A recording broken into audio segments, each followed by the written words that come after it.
வாசிக்கலாம்.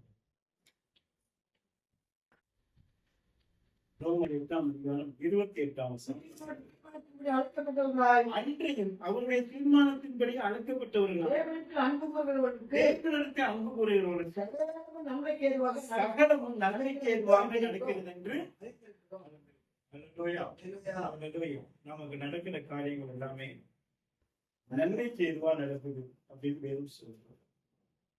ஆனால் அதுக்கு முன்னால பாத்தீங்க அப்படின்னா அன்றையும் அவருடைய தீர்மானத்தின்படி அழைக்கப்பட்டவர்களாய் தேவனிடத்தில் அன்பு கூறுகிறவர்களுக்கு சகலமும் நன்மைக்கு ஏதுவாக தேவனிடத்தில் அன்பு கூறுகிறவர்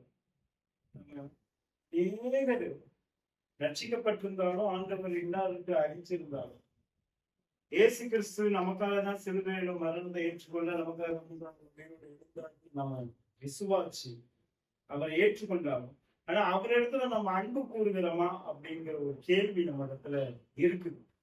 நாமளே கேட்டு பார்க்கணும். சகலமும் நன்மைக்கு எதுவாக நடக்குது அப்படின்னா நம்மளுக்கு வர தீமையும் நன்மைக்காக தான் அப்படின்னு சொல்லி நம்ம என்ன செய்யக்கூடாதுன்னா அதை அங்கீகரிக்க கூடாது. ஏன்னா ஆண்டவர் உருவாக்குற நேரத்துல ஆதாமை ஏவாளை உருவாக்கும்போது அவர் எல்லா காரியங்களும் நன்மைக்கு எதுவாதான் ஒரு சிங்கம் இருந்தது. நாம எதை இப்ப பார்த்து பயப்படுறோமோ மனுஷன் அந்த காரியம் எல்லாம் அப்பயும் என்ன இருந்தது. பாம்பும் இருந்தது. எல்லா காரியங்களும் இருந்துச்சு. பாம்பு கடிச்சா சாகும். அப்ப அது பாம்போட விளையாண்டுக்கிட்டு இருந்தாங்க, சிங்கத்தோட விளையாண்டுக்கிட்டு இருந்திருப்பாங்க.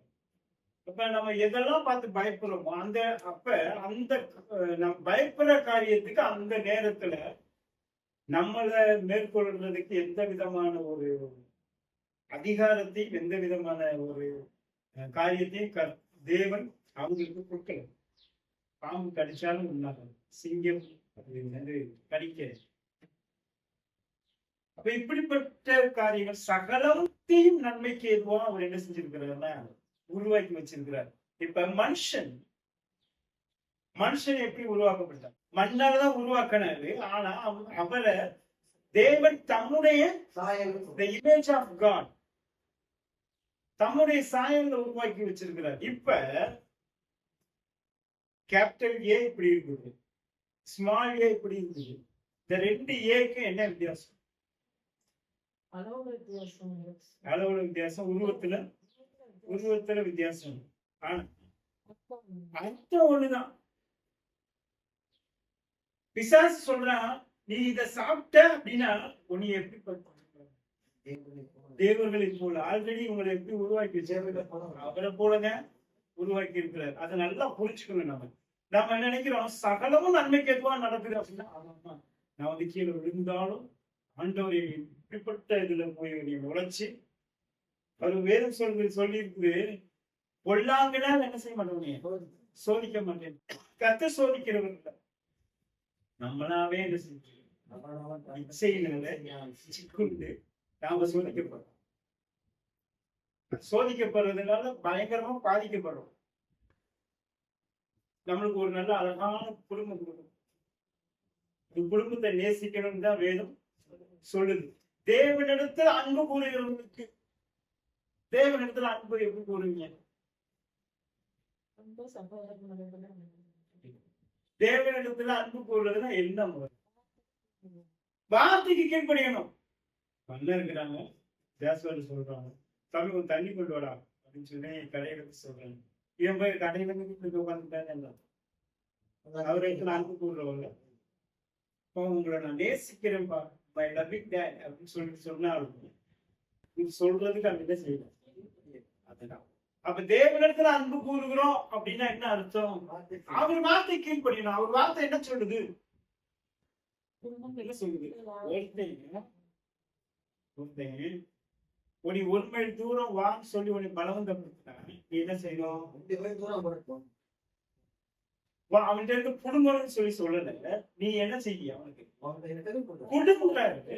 ஆனா நம்ம கொடுக்கறோமான இல்ல. அப்புறம் எப்படி தேவனிடத்துல நம்ம அன்பு கூறணும்?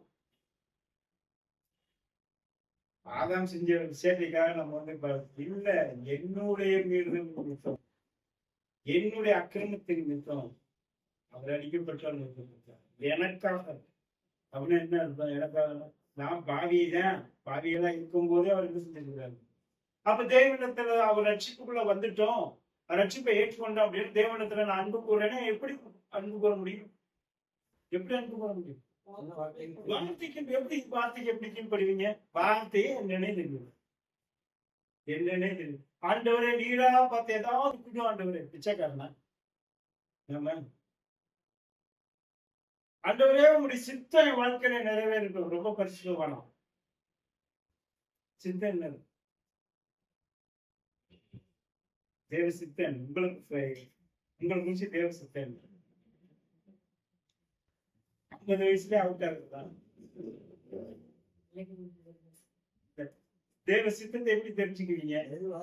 வேதத்தை வாசிக்கணும். வேதத்தை வாசிக்கணும். யாருக்கு சொல்லப்பட்டுச்சு? எல்லாரும் எதுக்கு சொல்லப்பட்டுச்சுன்னு சொல்லி பைபிள்ல தான் இருக்குது. அவன் நாளைக்கு செத்தான்னு அதை எடுத்துக்கலாமா? இந்த வசனத்தெல்லாம் எடுத்து போட்டு நாளைக்கு செத்தான்னு போட்டு சரி, அந்த சோதிக்கிறார், அடிக்கிறார், உதைக்கிறார் அப்படின்னு என்ன வர மாட்டாங்க. ஏன்னா அவர் சொன்ன வேதம் சொல்றது அவர் அன்புள்ளவரா இருக்கிறாரு. அவர் தன்னைத்தானே அடிக்கிறதுக்காக ஒப்பு கொடுத்தாரு. தன்னைத்தானே கொல்றதுக்காக கொலை செய்ய போறான்னு தெரியும். அதை எப்படி கொலை செய்ய போறாங்க? சின்ன விடமாக்கி ஒண்ணும் விடமாக்கி அவரை வந்து கொல்ல போறாங்க தெரியும். தெரிஞ்சிருந்தும் ஒப்பு கொடுக்கிறாரு. அப்படிப்பட்ட அன்பான தேவனை நம்ம எப்படி சொல்றோம்? அவருடைய